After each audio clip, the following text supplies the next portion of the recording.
La cocaina viaggiava tra Emilia-Romagna e Veneto, abilmente nascosta nel vano portaoggetti e addirittura in fondi ricavati nei fanali posteriori dell'auto. Nel corso del blitz compiuto venerdì scorso a Bosaro, la squadra mobile di Rovigo ha sequestrato 2 involucri con all'interno 1 chilo ciascuno di droga, una piccola quantità di marijuana, 17.000 euro in contanti.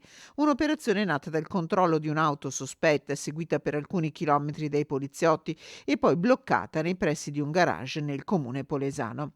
Immediato l'arresto per le 2 persone a bordo, entrambi cittadini albanesi, ma la vera sorpresa è arrivata dalla perquisizione nella loro abitazione a Reggio Emilia.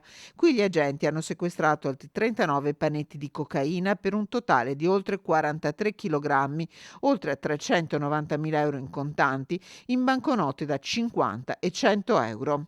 Oltre ai 2 albanesi, è arrestata anche la compagna di uno dei due, una donna di origine moldava. È una banda che operava con quantitativi ingenti di sostanze stupefacenti e anche la dimostrazione del denaro che è stato sequestrato, quasi 400.000 euro, e la dimostrazione che avevano un giro notevole di affari. Quello individuato a Reggio Emilia è una sorta di hub interregionale dello spaccio di cocaina.